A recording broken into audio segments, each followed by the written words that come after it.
Praise the Lord. அனைவருக்கும் வணக்கம். Welcome to Rubima சமையல்.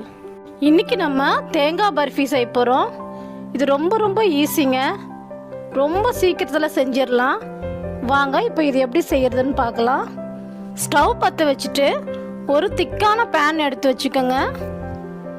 அதில் 1 டீஸ்பூன் நெய் விட்டுக்கோங்க. நெய் சூடானதும் துருவி வச்சிருக்கிற 2 கப்பு தேங்காய் துருவில் நான் அதில் சேர்த்துக்கிறேன்.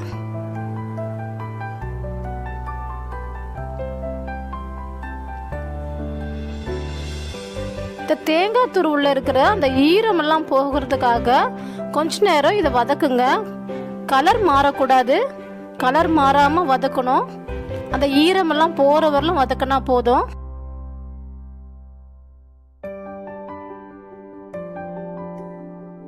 ஸ்டவ் லோ ஃப்ளேம்லேயே இருக்கட்டும். இப்போ ட்ரை ஆயிடுச்சு. நான் ஒரு பிளேட்டுக்கு ட்ரான்ஸ்ஃபர் பண்ணிக்கிறேன். இப்போ அதே பேனில் 1.5 கப்பு சர்க்கரை சேர்த்துக்கிறேன். நான் 2 கப்பு தேங்காய் துருவல் எடுத்திருந்தேன்.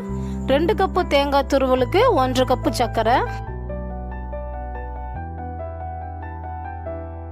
இந்த சர்க்கரைக்கு நான் 1/2 கப்பு தண்ணியை அதில் சேர்த்துக்கிறேன்.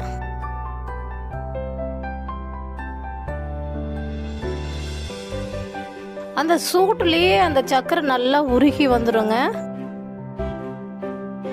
ஸ்டவ்வை ஹையில் வச்சிடாதீங்க, லோ ஃப்ளேம்லேயே வைங்க. இப்போ பாருங்க, சர்க்கரை நல்லா கரைஞ்சி வருது. இப்போ நல்லா சர்க்கரை கொதிக்க ஆரம்பிச்சிருச்சு. இதுக்கு சும்மா 1 கம்பி பதம் போதும்.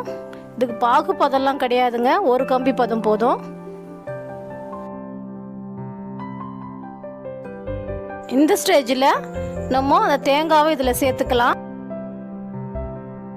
மெதுவாக கொஞ்சம் கொஞ்சமாக தள்ளி சேர்த்துக்கோங்க. வேகமாக போட்டிங்கன்னா அந்த சக்கரை பாகு கையில் தெரிக்கும். கொஞ்சம் கொஞ்சமாக சேர்த்துட்டு நல்லா அதை கலந்து விட்டுக்கோங்க. ஒரு 10 நிமிஷம் இதை நல்லா கலந்து விட்டுட்டே இருங்க. ஸ்டவ் லோ ஃப்ளேம்லேயே இருக்கட்டும். இப்போ நம்மளுக்கு தேங்காய் பர்ஃபி ரெடி ஆகிற ஸ்டேஜில் வந்துடுச்சு. கடைசியாக நம்ம 1 டீஸ்பூன் ஏலக்காய் பவுடர் அதில் சேர்த்து நல்லா கலந்து விட்டுக்கோங்க.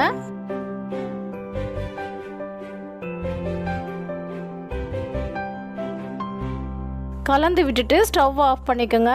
இப்போ இதை ஒரு பிளேட்டுக்கு ட்ரான்ஸ்ஃபர் பண்ணிக்கலாம். ஒரு பிளேட் எடுத்து அதில் நெய் தடவிக்குங்க.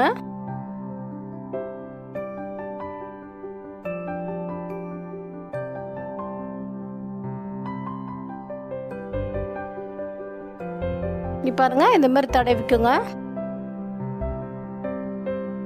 நெய் தடவிட்டு இப்போ நம்ம இந்த பிளேட்டுக்கு ட்ரான்ஸ்ஃபர் பண்ணிக்கலாம்.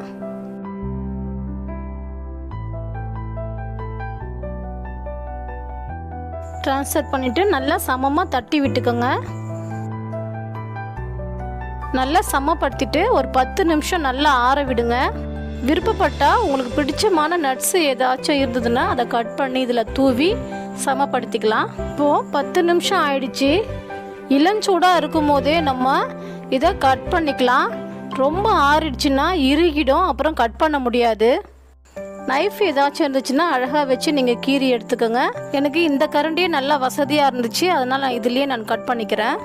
இது மாதிரி கட் பண்ணிவிட்டு ஒரு 10 நிமிஷம் நல்லா ஆற வச்சுட்டு அதுக்கப்புறமா பீஸ் போட்டு எடுத்துருங்க. இப்போ பாருங்கள், நம்மளுக்கு சின்னவங்கலேருந்து பெரியவங்க வரலும் விரும்பி சாப்பிடக்கூடிய தேங்காய் பர்ஃபி ரெடி. இது செய்யறது ரொம்ப ஈஸிங்க. நம்ம குழந்தைங்களுக்கு விருப்பம் போல் நம்ம வீட்டிலேயே செஞ்சு கொடுக்கலாம். நீங்களும் உங்கள் வீட்டில் இருக்கிற குழந்தைங்களுக்கு செஞ்சு கொடுங்க. ரொம்ப விரும்பி சாப்பிடுவாங்க. செஞ்சு பார்த்துட்டு எப்படி இருக்குதுன்னு சொல்லுங்கள். இது வரைக்கும் இந்த வீடியோவை பொறுமையாக பார்த்தவங்க எல்லாருக்கும் நன்றி.